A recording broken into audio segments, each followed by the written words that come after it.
Tyndale não era um estudante comum. Nascido em 1494, sabemos que ele recebeu seus diplomas em 1515 do Magdalen Hall em Oxford. Em 1519, ele trocou Oxford pela mais tolerante Cambridge e associou-se a este grupo reservado de estudos da Bíblia.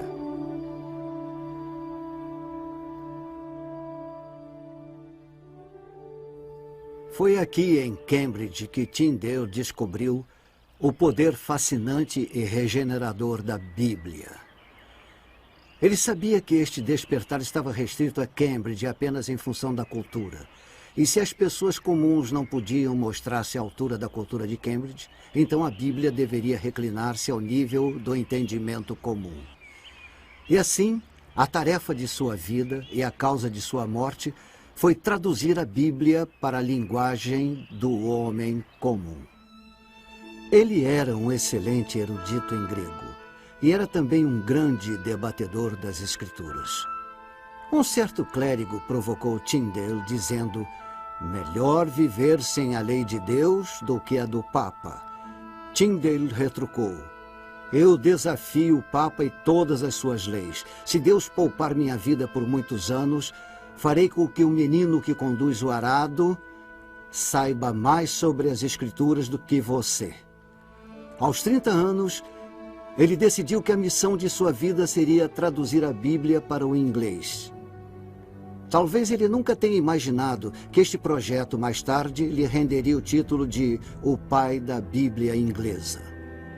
Ele se tornou empregado da família de John Walsh de Little Sudbury Manor, nas colinas de Cotswold, perto de Bristol, a área de sua origem. Tornou-se o capelão de Sir John Walsh e sua esposa e tutor de seus 2 filhos. E foi nesta casa onde ele começou a tarefa de traduzir o grego para o inglês.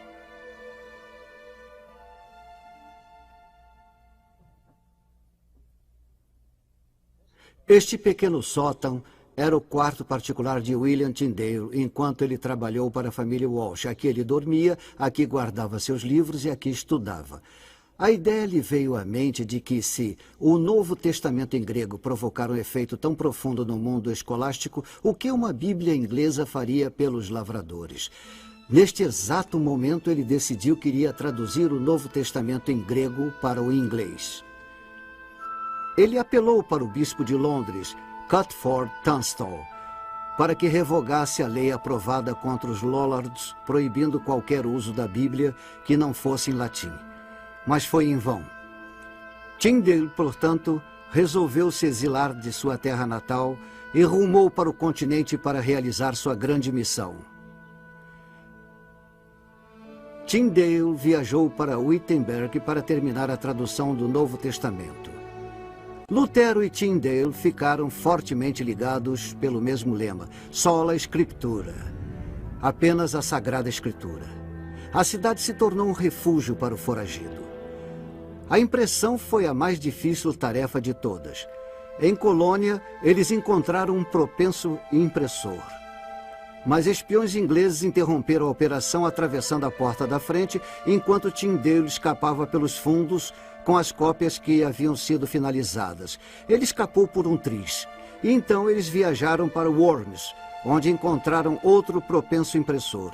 Em dezembro de 1525, eles realizaram a tarefa e os Novos Testamentos estavam prontos para seguir viagem. Ele fez boas amizades entre as autoridades portuárias de Londres, e eles decidiram que a melhor maneira de contrabandear este livro proibido era colocando-os nos sacos de farinha que estavam sendo importados pela Inglaterra. Milhares de Bíblias de Tyndale estavam alcançando a costa da Inglaterra, e as palavras da tradução inglesa estavam provocando uma nova inquietação nacional. Hoje, podemos ver uma estátua de Tyndale que avista o porto onde suas Bíblias chegaram à Inglaterra. Cambridge, 1526 d.C. A oposição que surgiu ao movimento da reforma na Inglaterra vinha da Igreja Oficial, da Coroa e do humanismo.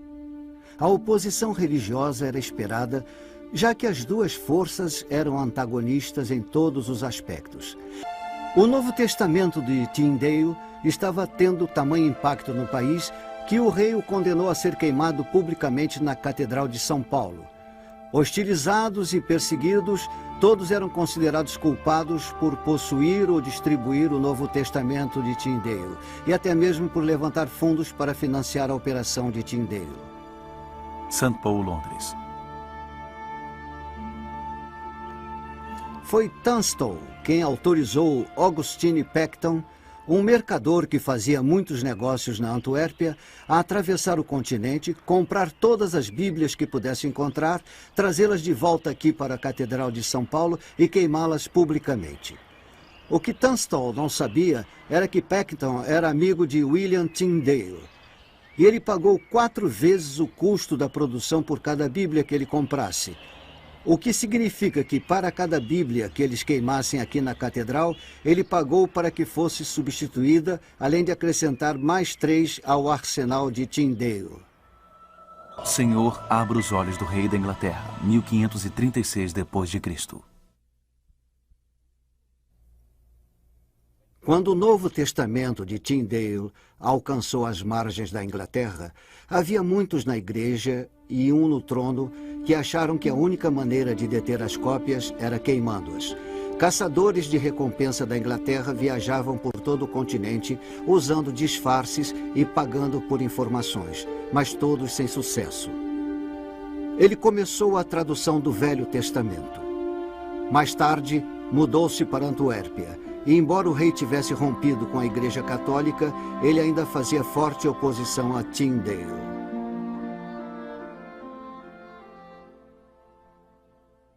Tyndale logo aprendeu como era ser a raposa solta no campo, cercado por cães de caça. Não demorou muito para ele aprender a viver como um fugitivo e vagar feito um errante de cidade em cidade, como esta cidade alemã atrás de mim. E às vezes cruzando fronteiras para outros países. Ele usou vários disfarces. E o que o tornou particularmente difícil de ser localizado foi o fato dele falar 7 línguas com tamanha fluência que era impossível determinar qual era a sua língua nativa. Eu sinto muito sinceramente por este homem, embora ele esteja na história. Eu sinto porque eu sei que ele deve ter vivido com o medo e a ansiedade que fizeram parte de sua vida dia após dia, se não hora após hora.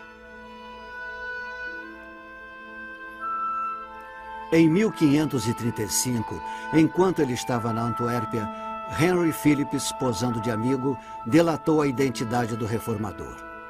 Ele foi capturado, levado sob custódia e aprisionado no inabalável castelo de Vilvoorde, próximo a Bruxelas, na Bélgica. Ele foi considerado culpado de sacrilégio, mas foi só na sexta-feira, 6 de outubro de 1536, que o levaram para que fosse executada sua pena de morte. Este monumento comemora este fato histórico. Foi somente na sexta-feira, 6 de outubro de 1536, que o levaram de sua cela para o local da execução pública.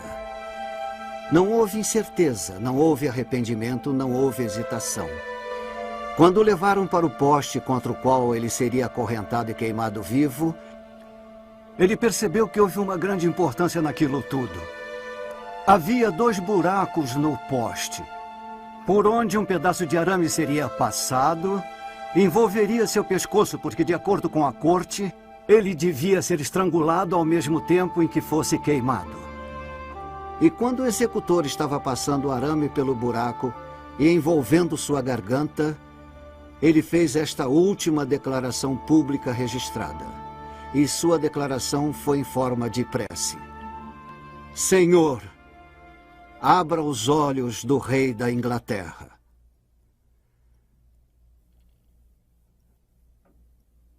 Eles sufocaram sua voz, queimaram suas mãos, o aniquilaram e destruíram sua propriedade, queimando cada Bíblia encontrada. Embora apenas um exemplar de sua primeira edição do Novo Testamento tenha sobrevivido ao Holocausto Bíblico, Seu empenho inspirou milhares, suas prioridades deram orientação ao movimento e sua tradução influenciou cada nova edição, até que sua obra, 90% inalterada, se tornou o livro mais vendido de todos os tempos, a versão King James de 1611.